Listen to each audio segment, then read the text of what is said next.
안녕하세요, 윤테크입니다. 오늘은 3기 신도시를 어떻게 전략적으로 접근해야 되는지 한번 알아보도록 하겠습니다.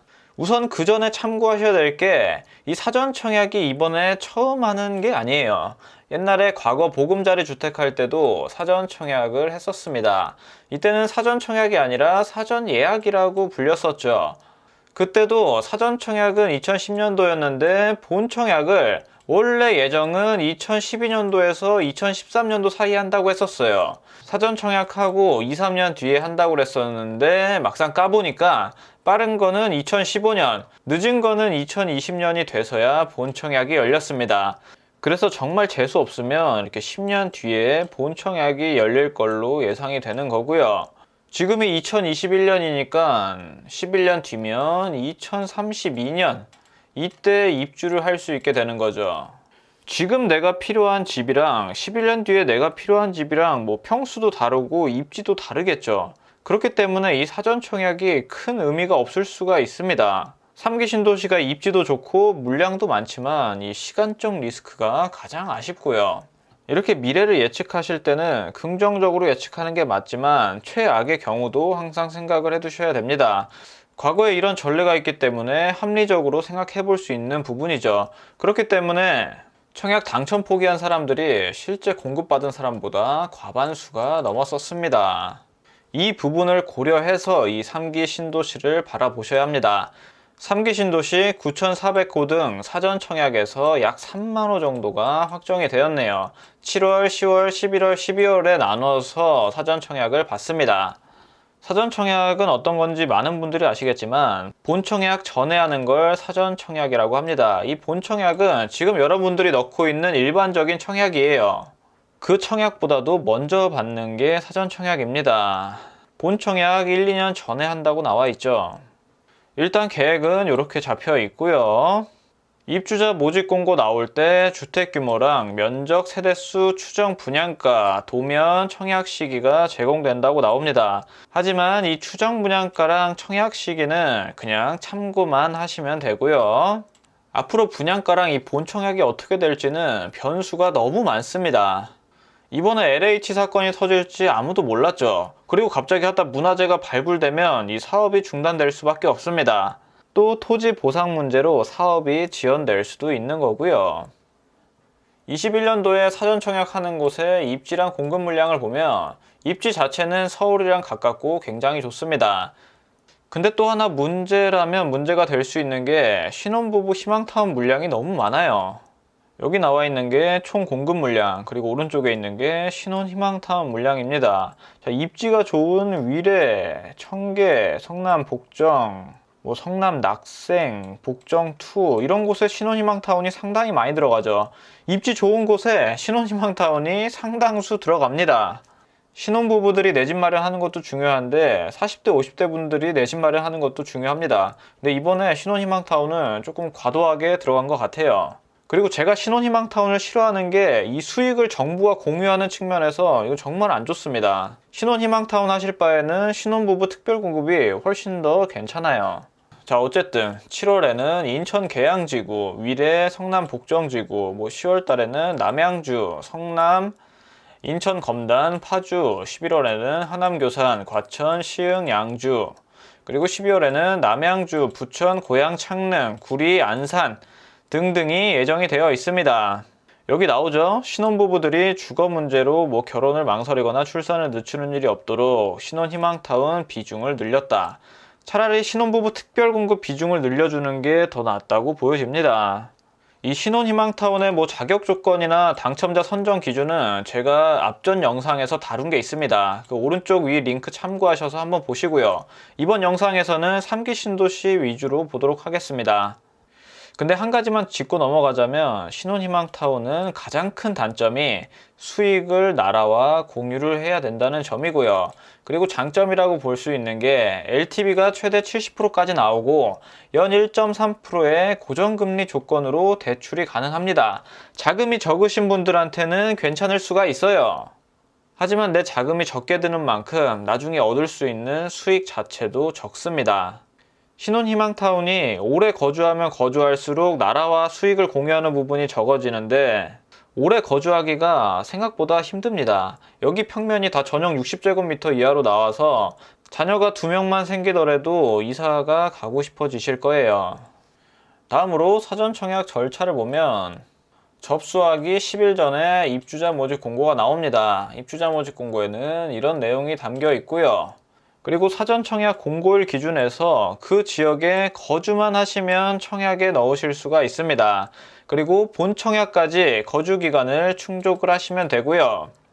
그리고 사전 청약에 당첨이 돼도 확정된 분양 가격이랑 평면도를 보고 입주 여부를 최종적으로 그때 가서 결정을 할 수가 있습니다. 이것도 마찬가지로 당첨되고 취소를 하셔도 크게 불이익은 없어요. 하지만 사전 청약에 당첨되면 다른 사전 청약은 넣을 순 없습니다. 그거 말고는 큰 불이익은 없습니다. 그렇기 때문에 이 사전 청약은 보험 개념으로 갖고 가시면 됩니다. 사전 청약에 당첨되더라도 내가 갖고 있던 계획대로 다른 청약들을 그냥 넣어 보시면 됩니다. 그 다른 청약에 당첨되면 거기에 그냥 입주를 하시면 되고요. 만약에 계속 청약 당첨이 안 되고 이 사전 청약이 잘 진행된다고 하면 사전 청약 받은 물량을 입주하시면 됩니다. 그런 식으로 약간 보험 개념으로 접근하시는 게 가장 좋습니다. 여기 나와 있죠. 사전 청약이 당첨되더라도 다른 공공주택지구로 본 청약 신청이 가능하다. 사전 청약 신청 당첨 여부와 관계없이 본 청약을 하는데 제약이 없다. 사전 청약 예약자의 지위가 입주가 확정되기 전까지는 별도의 계약금이 당연히 필요가 없고요. 사전 청약은 정말 부담 없이 노려보셔도 됩니다. 되면 좋고 안 되면 어쩔 수 없고 그 정도로 접근을 하세요. 다음으로 사전 청약에 대해서 많은 분들이 궁금해하는 Q&A를 보겠습니다. 사전 청약 신청은 여러 번 할 수 있는지, 사전 청약 당첨 후 다른 주택 구입 또는 일반 청약, 본 청약 신청이 가능한가요? 이것도 앞전에 말씀드렸죠. 전혀 상관없습니다. 사전 청약 당첨되고 사전 청약 신청하는 것만 제한이 되고 나머지는 다 상관이 없고요. 그리고 3기 신도시를 비롯한 사전 청약 입지의 분양가는 시세의 어느 정도 수준인가요? 분양가 상한제를 적용받아서 주변 시세보다 저렴할 확률이 높은 겁니다. 저렴하지 않을 수도 있어요. 예전에 고향 덕은에서 분양했던 리버포레자이, 거기가 분양가 상한제를 적용받았는데 평당 2,600으로 주변 시세보다 저렴하지 않게 분양을 했었습니다. 뭐 그런 사례들도 있기 때문에 그냥 확률적으로 주변 시세보다는 저렴할 확률이 높다고 보시면 됩니다. 그리고 공공분양이기 때문에 주변 시세보다 저렴할 확률이 높긴 하죠. 사전 청약할 때는 소득 요건이 충족이 됐는데 본 청약 때 연봉이 상승하면 상관없습니다. 사전 청약 입주자 모집 공고가 기준이기 때문에 본 청약 때 연봉이 높든 낮든 상관이 없어요. 사전 청약 시 본 청약 일정도 함께 안내되나요? 뭐 예상되는 본 청약 일정 정도만 나옵니다. 정확히는 안 나오고요. 해당 지역에 거주하지 않아도 청약이 가능한가요? 기본적으로는 해당 지역에 거주를 하셔야 합니다.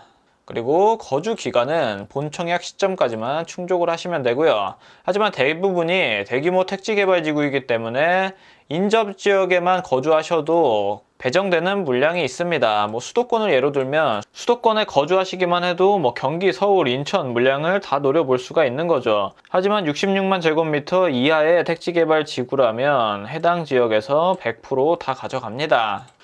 사전 청약 당첨 시 재당첨 제한이 있나요? 재당첨 제한 없습니다. 본 청약까지 최종 입주가 확정돼야지 재당첨 제한을 적용받고 사전 청약 당첨만으로는 재당첨 제한이 없습니다. 그리고 다음 질문을 보면 약간 핵심을 찔렀죠. 사전 청약제를 도입하더라도 입주 시기가 변하는 게 아닌데 도입하는 이유가 도대체 뭔가요? 가장 큰 이유는 주택 수요를 조기에 해소하는 거죠. 무주택자분들 마음이 조금 편해질 수 있고, 그리고 가장 중요한 거는 주택 상승이 멈출 확률이 높습니다. 3기 신도시가 진행이 잘 되면 될수록 주택 상승 여력보다는 하락하거나 보합할 가능성이 높겠죠. 최근에 주택 시장이 너무 급등해서 이런 이유가 가장 큰 것으로 보여집니다. 또 다음 질문도 완전 핵심을 찔렀죠. 사전 청약은 부작용이 많아서 중단이 되었는데 이번에도 본 청약까지 상당한 시간이 걸리는 것이 아닌가요? 일단 개인적인 제 생각도 상당히 오래 걸릴 걸로 예상이 됩니다. 하지만 정부에서 내놓은 답변은 근본에는 사업 지연 요소가 적은 입지이기 때문에 사전 청약 1, 2년 이후에 본 청약이 가능할 걸로 예상이 된다고 하네요. 정부 말을 믿을지 안 믿을지는 과거 사례를 통해서 여러분들이 직접 공부해 보시고 판단해 보시면 됩니다. 근데 앞전에 있었던 LH 사건, 문화재, 갑자기 토지 수용 거부 이런 거는 저희가 함부로 예측할 수 없는 분야입니다. LH 사건이 정확히 언제 터질지 아셨던 분들은 그 정도의 예지력이 있으신 분들은 예측을 하셔도 되지만 대부분은 맞추기가 어렵습니다. 그렇기 때문에 맞추지도 못할 미래를 예측하지 마시고 여러 가지 플랜을 세워놓고 그 상황에 따라서 그 플랜대로 진행을 하시는 게 가장 좋습니다. 그리고 이 3기 신도시 사전 청약에 관심 있으신 분들은 여기 3기 신도시 사이트에 들어가면 많은 정보도 얻을 수 있고 청약 일정 알림 서비스도 신청을 하실 수가 있습니다. 자, 여기가 3기 신도시 사이트입니다. 여기 보시면 3기 신도시의 전반적인 내용이 다 있어요. 그리고 청약 일정 알림이는 여기서 신청을 하시면 되고요. 자, 정보 같은 거 다 입력하시고 신청하시면 이 사전 청약 입주자 모집 공고 나올 때쯤 연락이 올 겁니다. 그리고 또 봐야 되는 게 자격 조건과 선정 방식 이런 것도 한 번씩 보시고요. 그리고 사전 청약은 나라에서 진행하는 거기 때문에 공공 분양이랑 신혼 희망타운만 있습니다. 민영주택은 없고요. 공공 분양은 아시다시피 일반 공급 물량이 15%고 나머지 85%는 특별 공급 물량이에요. 특별 공급에 해당 안 되시는 분들은 기다리는 게 크게 더 의미가 없습니다. 그리고 이번에 상대적으로 많이 나온 신혼희망타운 물량도 한번 자세히 보시고요. 다음으로 사전 청약 Q&A에 가면 여러분들이 궁금해할 만한 내용들이 다 있습니다. 이런 게 많이 헷갈리죠. 민영주택도 사전 청약 대상이 되나요? 안 된다고 잘 나와 있죠. 사전 청약 시 분양 가격은 어떻게 되나요? 추정 분양 가격 정도만 제시된다고 나와 있죠. 주택을 소유하더라도 소형 주택일 때 무주택으로 간주하는지, 공공분양은 간주합니다. 주택을 소유하더라도 저가주택은 무주택으로 간주하는지, 주택으로 간주합니다. 무주택자 아니에요. 하지만 만 60세 이상 부모가 주택이나 분양권을 취득했을 때는 주택으로 보질 않습니다. 이렇게 헷갈리시는 부분 한 번씩 보세요. 다음으로 또 이것 좀 헷갈릴 수 있겠네요. 당해 지역 거주기간을 적용받아 당첨이 된 후에 거주기간을 채우고 본청약 모집 공고일 당시에 타 지역 거주 중일 때 문제가 없나요? 네, 문제 없습니다. 내가 거주기간을 청족했으면 본청약 때 다른 곳에 사셔도 상관이 없어요. 그리고 3기 신도시 위치라든지 이런 것도 자세히 볼 수가 있습니다. 그리고 여기 3기 신도시를 보면 2018년부터 이렇게 조금씩 추진을 하던 사업이에요. 이때부터 택지를 확보하고 지구 지정 완료하고 그렇게 했던 겁니다. 20년도에는 뭘 많이 하긴 했네요. 다행히 이번 사전 청약은 연기되지 않았지만 본 청약이 언제 하냐, 입주가 언제 하냐가 가장 중요하죠. 이 3기 신도시 사전 청약은 보험 정도로 생각하시고 여러분들이 진행하려던 그 청약 일정대로 청약을 꾸준히 넣어 보시길 바랍니다.